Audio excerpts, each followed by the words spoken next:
നമസ്കാരം. നമ്മുടെ ഈ കഴിഞ്ഞ നിയമസഭാ ഇലക്ഷനിൽ UDF ഒരു വാഗ്ദാനം, തെരഞ്ഞെടുപ്പ് വാഗ്ദാനം ജനങ്ങൾക്ക് കൊടുത്തു. രാഹുൽ ഗാന്ധി പുറപ്പെടുവിച്ച വാഗ്ദാനമാണ്. അദ്ദേഹത്തിന് എന്തും പുറപ്പെടുവിക്കാമല്ലോ. ആ വാഗ്ദാനങ്ങൾ വി ഡി സതീശൻ, ഇപ്പോൾ മുഖ്യമന്ത്രിയാവുന്ന വി ഡി സതീശൻ ഒരു വീട്ടിൽ പോയി പറയുന്ന വീഡിയോ എൻ്റെ കയ്യിലുണ്ട്. ഒന്നാമത്തെ വാഗ്ദാനം, KSRTC ബസ്സുകളിൽ സ്ത്രീകൾക്ക് സൗജന്യ യാത്ര, ടൂറോ ട്രിപ്പോ അമ്പലങ്ങളിലോ എവിടെ വേണേപ്പാം, എത്ര വേണേപ്പാം, വളരെ സൗജന്യം. നമ്മളെ ഇപ്പോൾ UDF സർക്കാർ അധികാരത്തിൽ വന്നാൽ നമ്മൾ എന്ത് ചെയ്യുമെന്നുള്ളതിൻ്റെ ഒരു രാഹുൽ ഗാന്ധി ഒരു ഇന്ദിരാ ഗ്യാരണ്ടി പ്രഖ്യാപിച്ചു. അപ്പോൾ അതിൻ്റെ ഡീറ്റെയിൽസ് തരാൻ വേണ്ടിയിട്ടാണ് വന്നത്. സ്റ്റേറ്റ് വൈഡായിട്ട് ഇങ്ങനെ നമ്മൾ പ്രചരണം നടത്തുന്ന വീടുകൾക്ക് ആദ്യത്തെ ഗ്യാരണ്ടി എന്ന് വെച്ചാൽ നമ്മൾ വന്നു കഴിഞ്ഞാൽ സ്ത്രീകൾക്ക് KSRTC ബസ്സിൽ സൗജന്യ യാത്രയാണ്. സൗജന്യ യാത്ര ഫ്രീ. എവിടെ വേണമെങ്കിലും പോവാം, എവിടെ വേണമെങ്കിലും ടൂർ പോവാം, തീർത്ഥാടനത്തിന് പോവാം, അമ്പലത്തിൽ പോവാം, എവിടെ വേണമെങ്കിലും പോവാം. ഒന്ന് ഓർത്ത് നോക്കണം നമ്മുടെ KSRTCയുടെ നില, ഇപ്പോഴത്തെ നില. KSRTC കടക്കണിയിലാണ്. KSRTCയിൽ യാത്ര ചെയ്യുന്ന സ്ത്രീകളുടെ കണക്കാണ് ഞാൻ പറയുന്നത്. അതായത് ടോട്ടൽ ഒരു ദിവസം 30 ലക്ഷം പേരാണ് KSRTC യാത്ര ചെയ്യുന്നതായിട്ടുള്ള കണക്ക്, ഏകദേശം കണക്ക്. അതിൽ 19 ലക്ഷം പേരും സ്ത്രീകളാണ്. ഈ 19 ലക്ഷം പേരുടെ വരുമാനം KSRTC കിട്ടത്തില്ല. അപകടം അനുഭവിക്കണം. പ്രൈവറ്റ് ബസ്സിൽ യാത്ര ചെയ്യുന്ന സ്ത്രീകളുണ്ട്, അതുകൊണ്ട് ഇവരെല്ലാം KSRTCയിൽ ഇടിച്ചു കയറും. അപ്പോൾ ഇതിൽ യാത്ര ചെയ്യുന്ന 11 ലക്ഷം പുരുഷന്മാർ അവർ ഔട്ടാവും. അന്നേരം KSRTC ബസ്സുകൾ മൊത്തം സ്ത്രീകളെ കൊണ്ട് നിറയും. സൗജന്യ യാത്രയാണല്ലോ, എവിടെ വേണേ പോകാമല്ലോ. KSRTC മുച്ചൂടും മുടിയും. ഒന്നാമത്തെ വാഗ്ദാനം പൊളിഞ്ഞ് മനസ്സിലായേ. അതുപോലെ തന്നെ കേരളത്തിലെ കോളേജിൽ പഠിക്കുന്ന പെൺകുട്ടികൾക്ക് 1000 രൂപ വെച്ച് സർക്കാർ പഠനത്തിന് വേണ്ടി സഹായം ചെയ്യും. രണ്ടാമത്തെ കാര്യം എന്ന് പറയുന്നത്, ഈ പെൺകുട്ടികൾ, കോളേജിൽ പഠിക്കുന്ന പെൺകുട്ടികൾക്ക് 1000 രൂപ മാസം ധനസഹായം കൊടുക്കുക. ഒരു പഠിച്ച് നല്ല നിലയിലെത്തട്ടെ എന്ന് വിചാരിച്ചിട്ടാണ്. ഏകദേശം 6 ലക്ഷം പെൺകുട്ടികൾ കോളേജിൽ പഠിക്കുന്നുണ്ട്. 6 ലക്ഷം. അവർക്ക് പ്രതിമാസം 1000 രൂപ വെച്ച് കൊടുക്കണമെങ്കിൽ 60 കോടി രൂപ വേണം.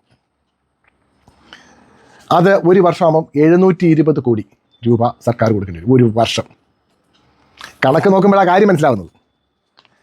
പിന്നെ ഒന്നുകൂടെ, ചെറുപ്പക്കാർക്ക് സംരംഭം തുടങ്ങാൻ 5 ലക്ഷം രൂപ വെച്ച് പലിശരഹിത വായ്പ. 5 ലക്ഷം രൂപ വെച്ച് ചെറുപ്പക്കാർക്ക്. മൂന്നാമത്, ചെറുപ്പക്കാർക്ക് സംരംഭം തുടങ്ങാൻ 5 ലക്ഷം രൂപ പലിശരഹിത വായ്പ തുടങ്ങുക. കേരളത്തിൽ എത്ര തൊഴിൽ രഹിതരുണ്ട്? 22 ലക്ഷം പേരുണ്ട്. 22 ലക്ഷം പേർക്ക് 5 ലക്ഷം രൂപ വെച്ച് കൊടുക്കണമെന്നുണ്ടെങ്കിൽ 11 ലക്ഷം കോടി രൂപ വേണം. 11 ലക്ഷം കോടി രൂപ. ഈ കണക്കുകളൊക്കെ നമ്മളൊന്ന് പരിശോധിക്കുമ്പോഴാണ് ഇതിനകത്തെ പൊള്ളത്തരം മനസ്സിലാവുന്നത്. പിന്നെ ഉമ്മൻചാണ്ടിയുടെ പേരിൽ എല്ലാവർക്കും ആരോഗ്യ ഇൻഷുറൻസ്.